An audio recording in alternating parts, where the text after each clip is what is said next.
10 to 2, this is The Other Side of Midnight on Radio 5 Live.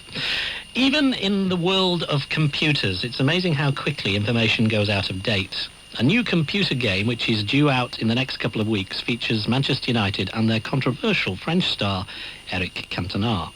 Whatever the future holds for the footballer himself remains to be seen, but the game is pretty certain to make a lot of money. Simon Dean and Martin Rosten from Salford College wanted to find out why the technology cost so much. It may seem to be just electronic pulses on a disc, or in case of the Manchester United game, a cartridge fitting into a games machine, but buying software is an expensive business. Typically, you've got to pay about £30 to £60 for the latest game, but if you're content with a classic such as Pac-Man or Space Invaders, you can collect them all for about a £5. So how do manufacturers justify the prices, and how happy are the general public to pay them? I think the price of computer games is pretty ridiculous, really. 30 quid, I'd much rather buy 2 CDs for that. It's definitely a bit too expensive, and kids just can't afford this, and it ends up with parents forking out for them. I still think, like CDs, they could come down in time. I don't think they should be actually more than 25, 30, and they still be making hundreds of millions of pounds profit. I think they're just ripping the users off. There's no way they should charge that much, because they don't even cost close to that much to make them. So they're charging to the earth for these like CD-ROM games and stuff like that, and they shouldn't, because they 60 quid and it cost about 5 quid to make or something like that. It's stupid. That's all it costs. Martin Rosten visited Ocean Software, Britain's largest computer game manufacturer, and found out what time, effort and money goes into making computer games. Computer software manufacture is a complex business, and a single game often takes up to 18 months to complete. The original game idea comes from the designer Nigel Heywood before moving through the various stages of production. I do the game concepts from a verbal point of view. I can't draw or anything like that. I'm pretty used to that. So we have Roger down there, who's a storyboard artist. Basically, all my ideas, I sit down with him and explain exactly what it's all about, and he sketches out all the ideas, everything from little vehicles that we might use or characters that might be in there. He just sits there and draws all that kind of stuff. He kind of visualises all my ideas. Even though the creation of the game has only just begun, plans are already being made on how to market the product. Stephen Hay is responsible for putting the game on the shelf. We see a game very early on. There's two ways that we get games. We create games in-house, or we buy product in and then we market it under the Ocean label. We then try and assess who we can market this at, what age it would appeal to, what sort of sectors of the market would appeal to. Is it a platform game, which the younger end of the market would enjoy? So the marketing is well underway, and the design of the game is complete. So what happens next?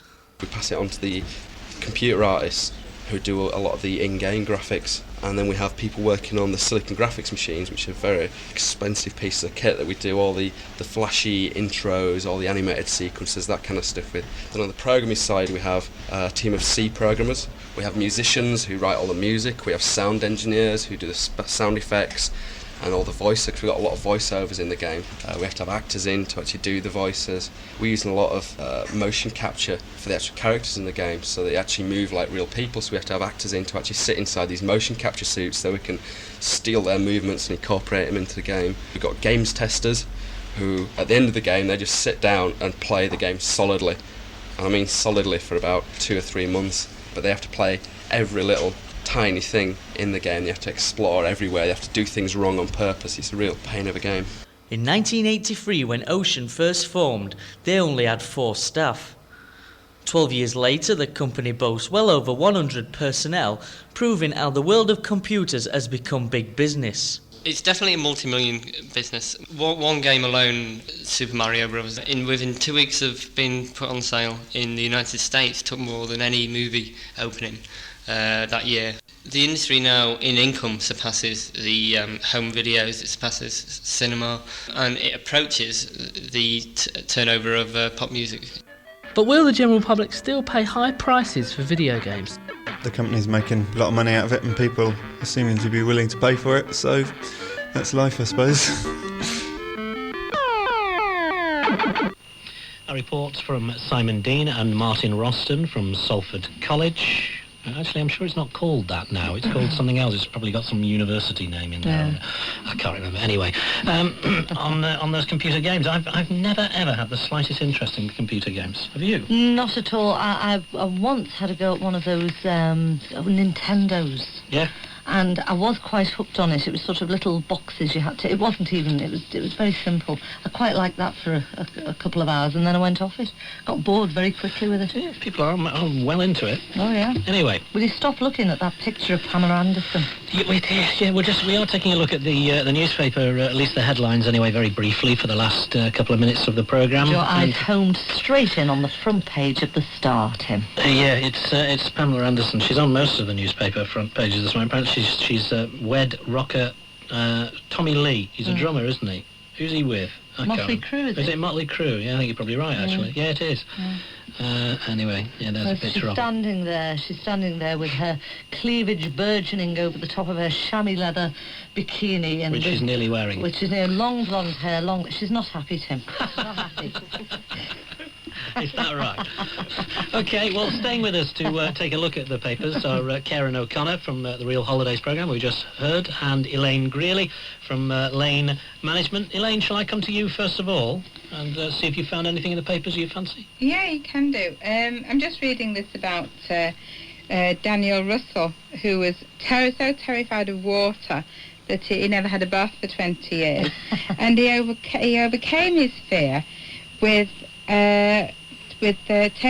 ping pong balls and straws. Now, I can figure out that he probably used the straws to breathe through, but what on earth?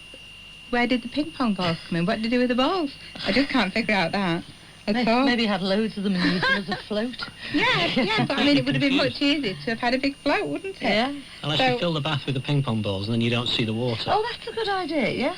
Must try that. like these ball things that kids jump in the ball, they go on the fairs ball ponds, and things. yeah, they're good those. Yeah, it could be that, yeah. It's Queen Elizabeth who said, I have a bath once a year. Whether I need it or not. Correct. OK. Karen? Well, I'm just in tears, actually, at the moment, reading about Daniel Day-Lewis splitting up from his lover by fax. Yeah. And then they wonder why it didn't work. Yeah. She told him she was pregnant by faxing the message over, and he told her on your bike by the same means. She's supposed to have a baby in only a month or two, isn't she? Should we have it by fax? Yeah. Just fax it out.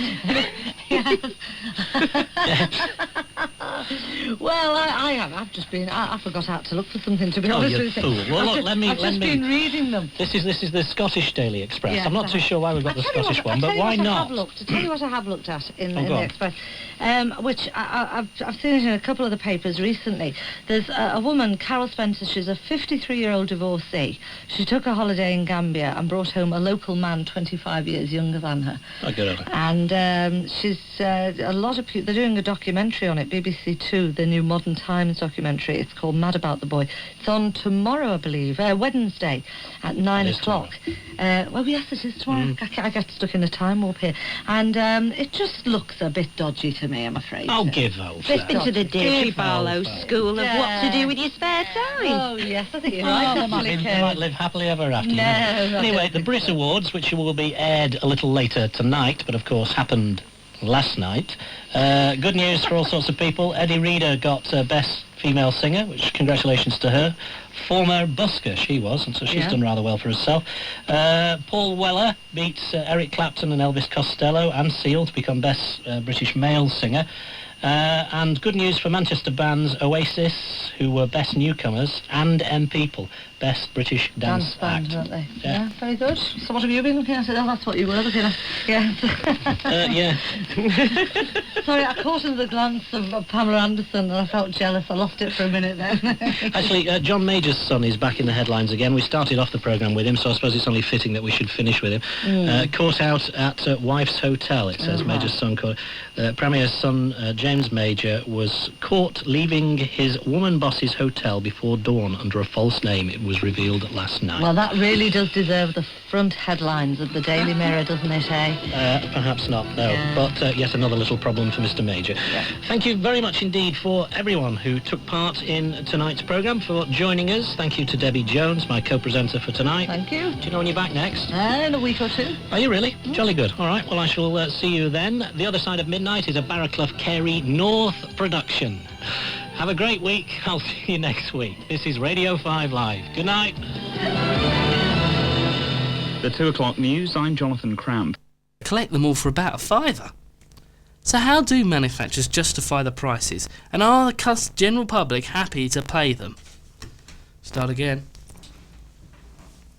It may seem just to be electronic pulses on a disc, or in case of the Manchester United game, fucking man wanking fucking United. Weird.